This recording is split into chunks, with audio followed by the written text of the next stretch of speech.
क्या वाकई पाकिस्तान एक गरीब मुल्क के तौर पर वजूद में आया था? 12 जून 1947 को लॉर्ड माउंटबेटन की सरबराही में एक कमीशन तश्कील दिया गया। बरतानवी हुकूमत की तरफ से ये फैसला किया गया कि दोनों मुल्कों को 400 करोड़ रुपए मिलेंगे। पाकिस्तान के नसीब में सिर्फ 20 करोड़ आए। भारत के मरकजी बैंक के मुताबिक पाकिस्तान के ऊपर 300 करोड़ का कर्जा है। स्टेट बैंक ऑफ पाकिस्तान के मुताबिक भारत ने पाकिस्तान को 5 अरब 60 करोड़ डॉलर के असासे अभी तक नहीं दिए। इस हवाले से महात्मा गांधी ने भूख हड़ताल भी की। 15 दिन बाद महात्मा गांधी को कत्ल कर दिया गया।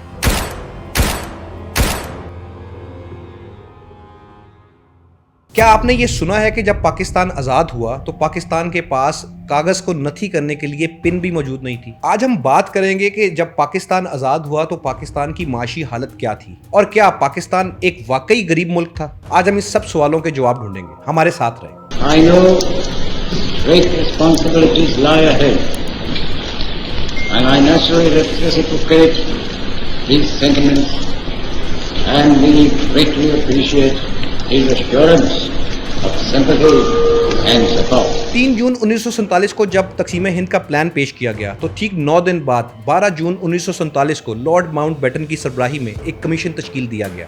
उस कमीशन का काम था कि हिंदुस्तान के असासों की तकसीम का जायजा ले। इसमें कांग्रेस की तरफ से सरदार वल्लभ भाई पटेल और राजेंद्र प्रसाद शामिल थे, जबकि मुस्लिम लीग में से लियाकत अली खान और बाद में कायदे आजम शामिल हो गए। उस कमीशन में यह फैसला किया गया कि असासों की तकसीम आबादी के लिहाज से होगी। उस वक़्त पाकिस्तान की कुल आबादी हिंदुस्तान के मुकाबले में तकरीबन 17.5% थी और उस हिसाब से पाकिस्तान को पैसे मिलने थे। बरतानवी हुकूमत की तरफ से ये फैसला किया गया कि दोनों मुल्कों को 400 करोड़ रुपए मिलेंगे, जिसमें से पाकिस्तान के हिस्से 75 करोड़ रुपए आए। अब सवाल ये है कि उस वक़्त के 75 करोड़ आज के कितने पैसे हैं? 1947 में $1 तकरीबन 3 रुपए के बराबर था। इस हिसाब से 75 करोड़ रुपए तकरीबन 25 करोड़ डॉलर बनते हैं, लेकिन उस वक़्त का $1 आज के तकरीबन $14 के बराबर है। तो 25 करोड़ डॉलर को अगर हम आज कन्वर्ट करें तो ये तकरीबन 3 अरब डॉलर बनते हैं। ये रकम उस वक़्त के 4 करोड़ पाकिस्तानियों के लिए कोई मामूली नहीं थी और अगर हम आज के 25 करोड़ अवाम के तनासब से देखें तो ये रकम 22 अरब डॉलर बनती है। लेकिन मजे की बात यह है कि इन 70 करोड़ में से पाकिस्तान के नसीब में सिर्फ 20 करोड़ आए और बाकी सारे पैसे एक तनाज़े के शिकार हो गए।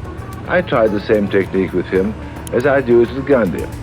No business at the first meeting, just talk to get to know each other.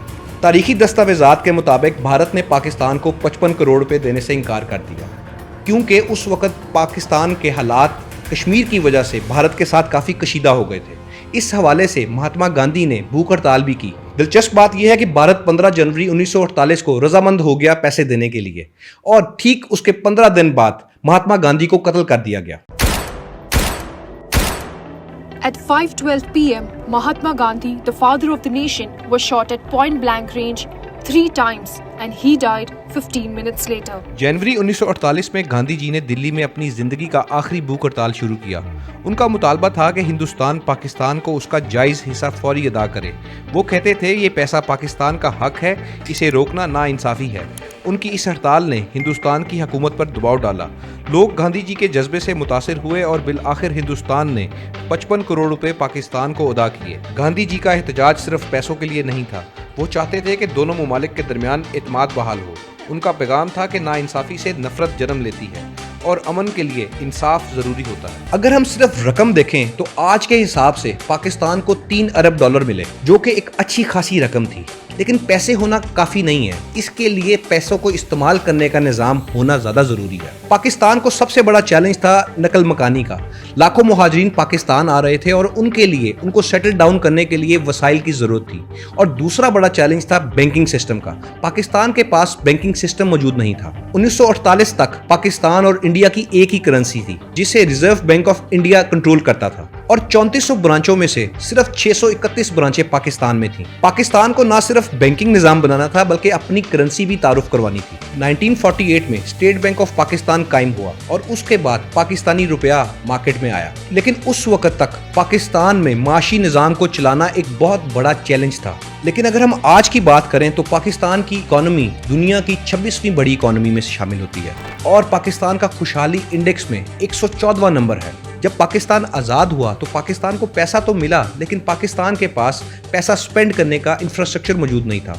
ना पाकिस्तान के पास सरकारी दफातर थे, ना सनतें थीं और ना ही एक आज़ाद माशी निज़ाम था। लेकिन दिलचस्प बात यह है कि पाकिस्तान और इंडिया के एसेट्स की तकसीम का मामला अभी तक लटक रहा है। भारत के मरकजी बैंक के मुताबिक पाकिस्तान के ऊपर 300 करोड़ का कर्जा है, जबकि स्टेट बैंक ऑफ पाकिस्तान की 2014 की रिपोर्ट के मुताबिक भारत ने पाकिस्तान को 5 अरब 60 करोड़ डॉलर के असासे अभी तक नहीं दिए, जिनमें गोल्ड और सिक्योरिटीज शामिल हैं। क्या पाकिस्तान एक गरीब मुल्क के तौर पर वजूद में आया? नहीं। पैसों के लिहाज से पाकिस्तान को एक अच्छी खासी रकम मिली, लेकिन पाकिस्तान को मुख्तलिफ चैलेंजेस दरपेश थे।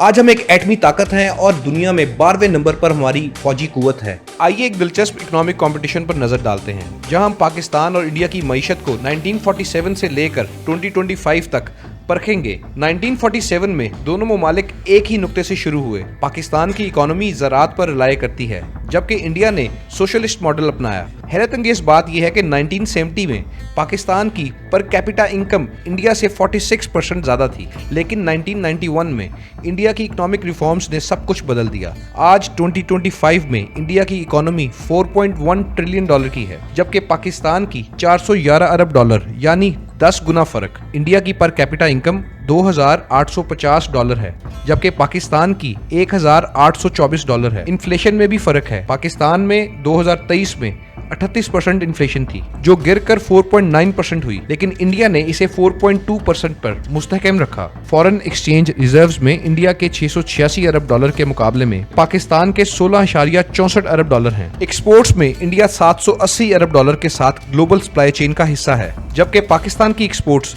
32 अरब डॉलर हैं, जिनमें 60% टेक्सटाइल्स हैं। पॉवर्टी रेट भी मुख्तलिफ है। इंडिया में 5.3%, जबकि पाकिस्तान में 42.3% लोग गुर्बत की लकीर से नीचे हैं। एग्रीकल्चर दोनों के लिए अहम है। पाकिस्तान का 23% जीडीपी ज़राअत से आता है, जबकि इंडिया का 17% से ज्यादा टेक्नोलॉजी ड्रिवन है। सर्विसेज सेक्टर में इंडिया का 55% जीडीपी, जबकि पाकिस्तान का 57%, लेकिन इंडिया का आईटी सेक्टर 250 अरब डॉलर की एक्सपोर्ट करता है। हमें हर तरह के चैलेंजेस दरपेश हुए, लेकिन हमने तरक्की का सफर नहीं छोड़ा। अगर आपको ये वीडियो पसंद आई हो तो इसको लाइक करें और चैनल के बटन को सब्सक्राइब करें।